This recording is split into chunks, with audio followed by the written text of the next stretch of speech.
guys, and welcome back to another episode of Draw with T / Draw with Tay. Please put up with the bad color balancing from those cards that you just saw there.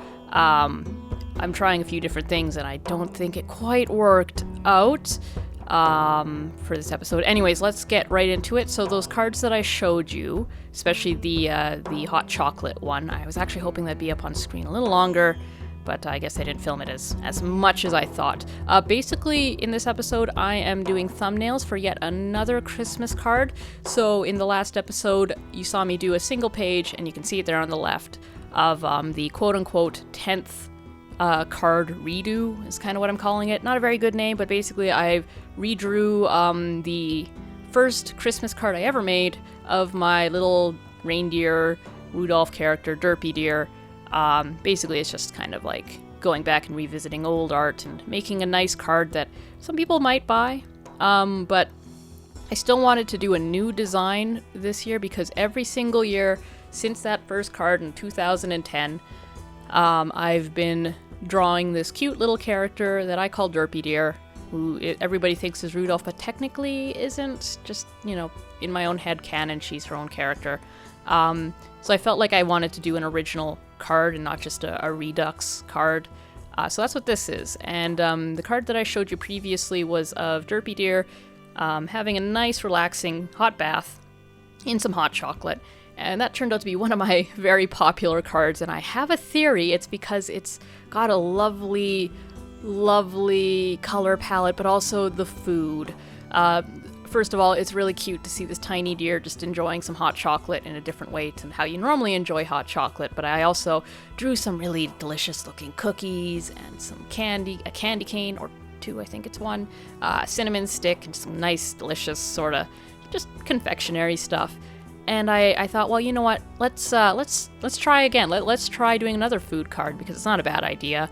Honestly, most of the cards that I've done for this have been outdoors, and so, you know, I've done the sledding, I've done the snowman, I've done the night sky, you know, that sort of stuff. So, you know, let's try and find some indoor stuff. And, of course, who doesn't like food, right? So I came up with the idea of putting Derpydeer in some quote-unquote Christmas pudding. I say quote-unquote because I'm assuming that's what you call it. Personally, in my family, we don't do the Christmas pudding, and I've never actually gone to a shop and even seen the classic Christmas pudding. You know, the big sort of half spherical, dark cake thing with the white icing with the little, you know, 3 holly berries and the leaves on top. I'm assuming they're holly berries, maybe there's something else. I've seen it in cartoons, and I have no idea where this is from, if it's an American thing or a UK or a European thing. I don't even know what it tastes like. In hindsight, it might actually be like fruitcake. If you don't have fruitcake, it's apparently like the worst thing ever. It's like figs, but a cake, and it's dense and maybe dry. I don't know. I don't remember if I'm a huge fan of it myself. But yeah, so I decided to do a card like that. So this is going to be my kind of intricate card for the year. So, you know, I have the very graphic designy, simplistic Make the Yuletide Gay card. I've got my edgy, really cool guy Krampus card, which is more of like character design. I've got my simple but cute redux of the first card I ever did. And then I wanted to go a little bit... not extreme or highly detailed, but just a little bit more intricate in the art for this one. So, you know, there'd be the cute little Derpydeer doing her thing, you know, popping out of the pudding somehow. And I was trying to figure out, how do I want her to pop out?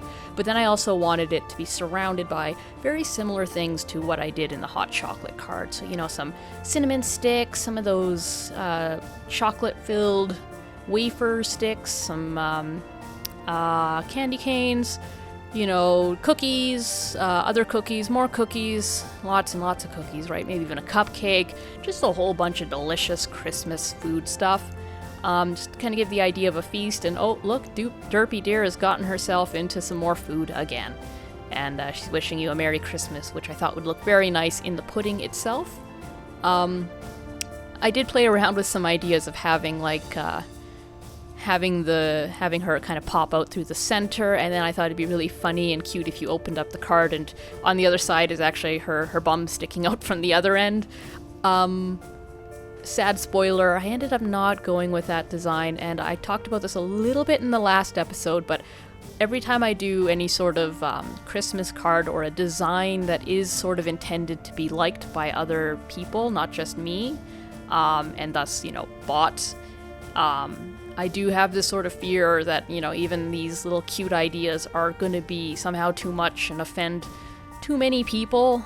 Do people really need to see a small deer butt sticking out in the inside of the card? Is that too edgy for this?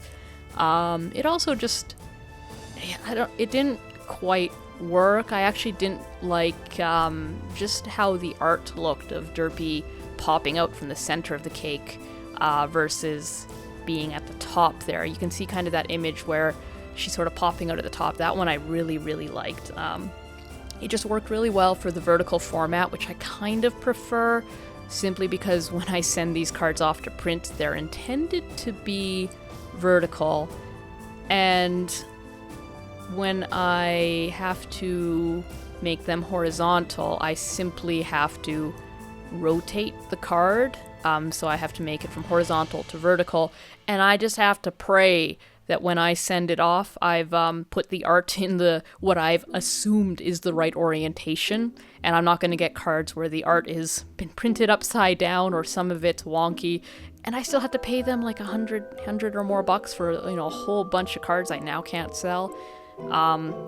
It worked out last year. I did have one horizontal card, but I just kind of want to avoid that. Also, I for some reason like vertical formats more. I think that's just part of being a action adventure type cartoonist. So I like to do kind of posters and comic covers and comic pages. So I'm always thinking more vertical. Horizontal is it doesn't come quite as easy to me. So I think that's just also just a preference thing. And here I'm now. I've done some thumbnails, figuring out some of the ideas. Do I want a gingerbread house or whatever? And now I'm like, okay, let's actually see what this one idea looks like. Like, let's try and draw Derpydeer. Let's refigure out her anatomy, because I only draw her once a year, a couple times. And then, then she goes back to not really being drawn. So I kind of like to make sure and, warm up and update her look. Because if you saw in the last episode, she started off not looking anywhere as cute as she did now. I mean, if that card that I drew was all that you saw, you'd probably think she was kind of cute, But I've learned a lot about what makes something cute over the years. And I just like to update that. It was only a couple years ago she actually got a mouth. Before that, part of her design was she didn't have a mouth, and that worked for most of the things because she just had this big nose, but then I needed to have her smile, and it actually didn't look all that bad, so I kept it. So here I think I'm trying to figure out what kind of horns she has, because she used to have really, really, really big horns, and it seems like she's actually getting younger as the years go by because her horns are getting much, much smaller. But I honestly, her horns are whatever they need to be in an image. If they need to be big, they're going to be big. If they need to be small, they're going to be small. And I'm just now filling up the page, trying to think up some ideas. I kind of had settled on what I wanted the front to be, and the back's usually pretty easy. It's just a little icon with, copyright information and a link to my website. But the inside, sometimes I like to be very clever with the inside, and sometimes I just like to keep it simple. Usually if I keep it simple, it's because I don't have a strong idea. So here I began having ideas of, this is kind of, the card I'm going to put a little bit more time in this year, or, I just simply will have to because of all the little cookies and stuff I'll have to draw. What if the inside, you open it up and Derpydeer's crawled out of the pudding, walked off somewhere, there's little tiny footprints, and everything, all the cookies and everything you saw has all had a bite taken out of it, and you're kind of left with this half-eaten pudding, not puddin', cookies with bites out of it, sort of drippy, licked candy cane. Actually, the candy cane I really struggled with in terms of how do you make a candy cane look eaten without it simply being a stick without the loop.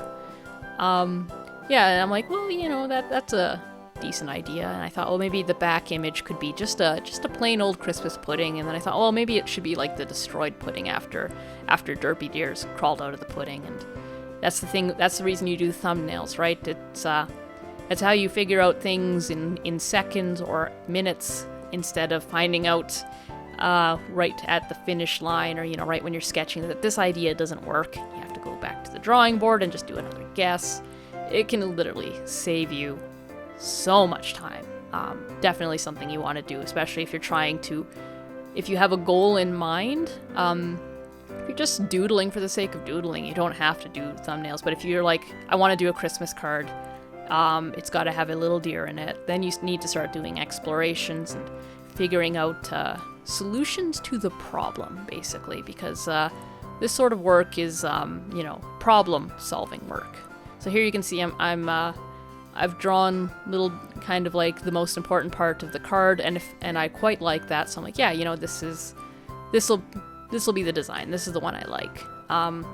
If I'm working for a client, I will do a lot more thumbnails than this, but because I'm mainly doing this to my own standards and quality and whatever, if I find a design I like really quickly, I'll just go for it. There's just no point wasting pages when I've found a design that I like, because next year, I'm gonna have to do another card, so, I'll come up with more ideas then.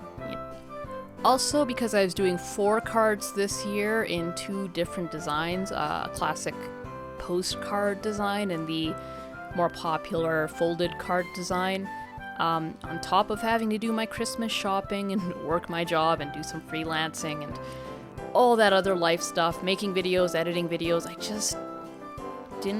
just don't have time to uselessly spend lots of time doing thumbnails. And I think that's just me now justifying my lack of thumbnails, because back in college, you would not you, but we were very much expected to fill up probably, I'd say, 10 of these pages, 12, 20 of these pages of thumbnails before we were even allowed to go on and do even the most basic roughs. Not even the finish, just the next stage of roughs. And then inevitably the teacher would say, this isn't working and none of your thumbnails are working. Do this amount of thumbnails more and do it again.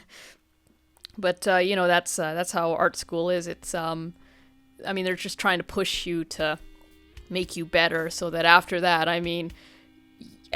experience, if you have to do 100 thumbnails, you're not going to be shook by it. You're just going to be like, okay, that's it? That's all you want me to do, client? Yeah, I can do that. You sure you don't want more? It's like putting on weights on your feet and then running a marathon, and then afterwards you can run further than that, in a way. So yeah, now I'm just kind of doodling little vignettes of food. I've kind of settled sort of on the design I wanted. I actually was not satisfied with any of the inside card arts, but on the other hand, I was thinking, well, maybe this could be one of the cards where I don't actually have much on the inside. It's just sort of, a little pudding on one side, with some of the, kind of a copied, altered version of the front with all the food there, and, that would be good enough. And then have the one side just kind of open and free to, take any writing that you might have, because you got to consider writing too for Christmas cards. You can't just pack it all with art. You got to give people a little room to write, which is something I kind of struggled with. I had to redo some designs last year because I kind of forgot that, and I didn't realize how small these cards printed out at. I had some friends that recommended I do some stuff that was really intricate on these cards, and I of course, it's good advice, but you can't pack a giant foot by foot amount of detail in something that's 5 by 7 inches, meant to be looked at for a few seconds and a little bit of the season, and then thrown away or packed away. I'm hoping people pack these away and don't throw them away. Anyways, that's basically it. I'm gonna show you a zoom in of these pages, and hope you guys liked this episode. I'll see you in the next one. Like, comment, and subscribe, and have a good day.